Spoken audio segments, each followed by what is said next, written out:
Hey Grace Kids, I just wanted to check in with you today and be able to give you this lesson on how sin entered into the world. Now you say, how did it happen? Where is it found? Genesis chapter 3.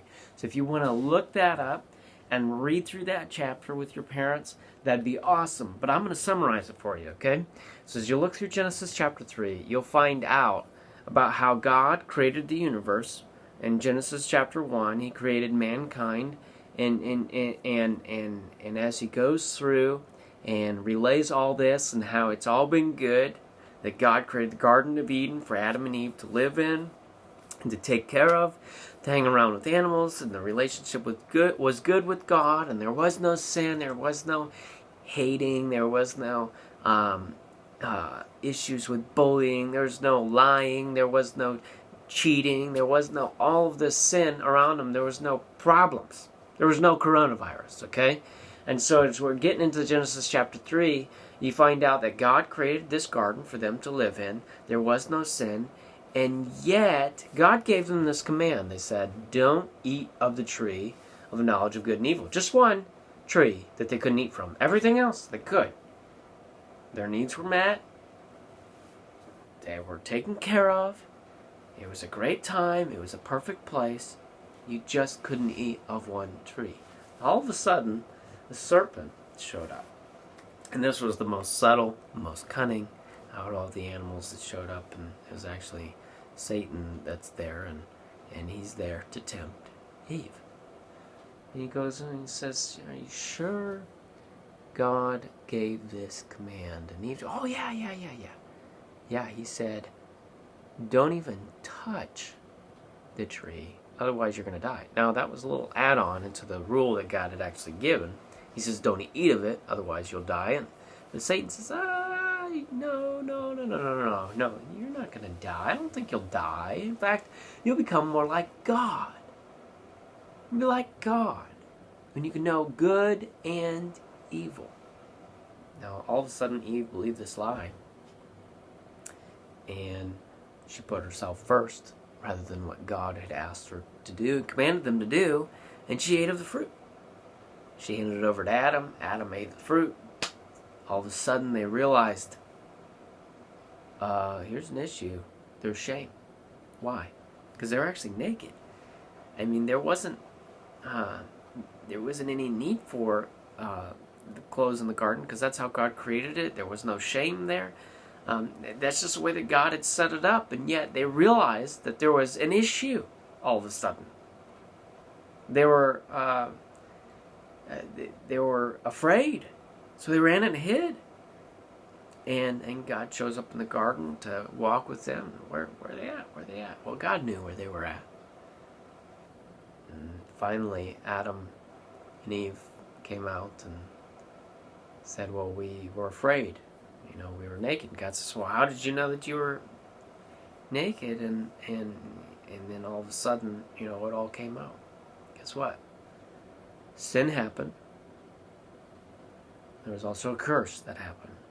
Sin entered the world, and that sin passed upon all men. So all men and women, children, you, me, we're all sinners now because of what Adam and Eve did. Well, how dare they? But guess what? If we would have been in the same position of being given a command, we often fall short of that command. Don't eat those cookies. And yet, we find ourselves eating the cookies.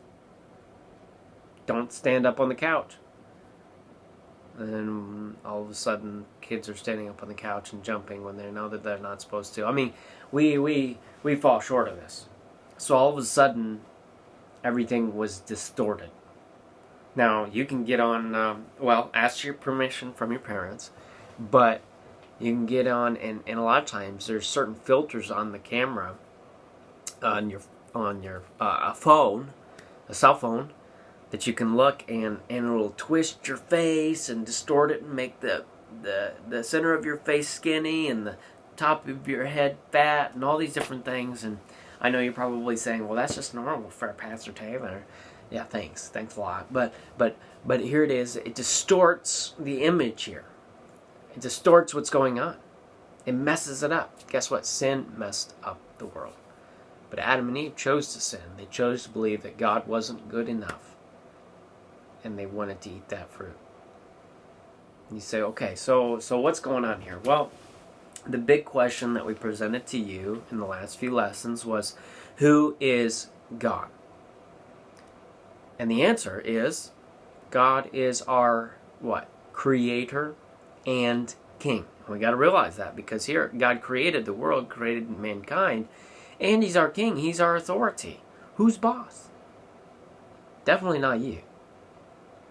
It's God. He's the ultimate boss. Okay, but Adam and Eve, the point of this whole entire lesson is Adam and Eve broke God's law. They disobeyed.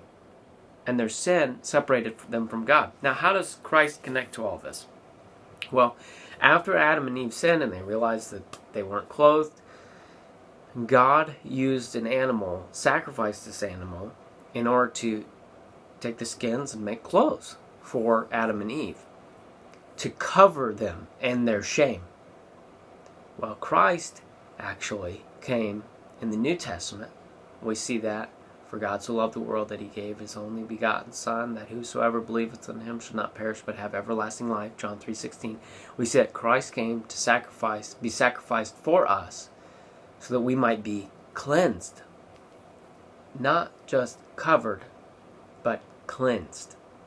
Christ, that was the picture from the Old Testament of the sacrifice, being sacrificed, Christ being sacrificed for us, so that we can not have a distorted relationship with God, a messed up relationship because of sin, but we can be a child of God because of Christ.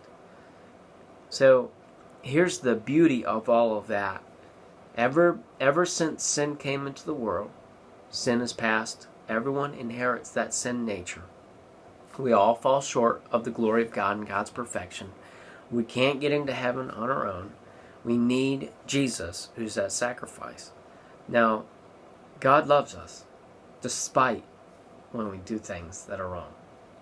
God loves us continually at the same level. Doesn't matter how good or bad we are. The same level. That's how awesome our God's love is for us. So let me ask you a few questions before we close out here. Okay? What are some of the reasons that you and I choose to sin today? Why do you choose to sin? Right now, I mean, you're probably around your siblings a whole lot, and the fighting might be erupting a lot more. Why? Why do you choose to fight? Because you're not getting your way, because they did something to you, because da-da-da-da-da. I mean, what are we elevating? Ourselves? What are we not believing in at that point? God. So what are the reasons why you sin? What are the reasons why I sin? What does sin do to us in our relationship with God and with others? Does that distort that? Does that hurt it? Does it drive a wedge in between to where our relationship is a little messed up? Think about that and how our sin distorts that, messes it up. Okay? I hope that was encouraging to you, and just seeing what happened when sin entered into the world, but then how Christ came to be our salvation. Now, if you're not saved, I mean, that's one thing that you need to be taken care of, but that's up to you. If you can have faith that God can save you from your sin because of Jesus Christ, that you can have forgiveness, I mean, that's something that you need to talk with your parents about, or when you get a chance, go ahead and connect with me, and I'd love to share with you about the gospel. So I hope you enjoyed that today. I don't have any kooky games necessarily for you, except for you might be able to get like a magnifying glass out and put it over your eye and see how it distorts your eye, and you can see that kind of a distortion and how it relates to our lesson here today. But check that out. give you something to do, so you don't go crazy during all of this quarantine. So, hope you guys are doing well. We'll talk to you later.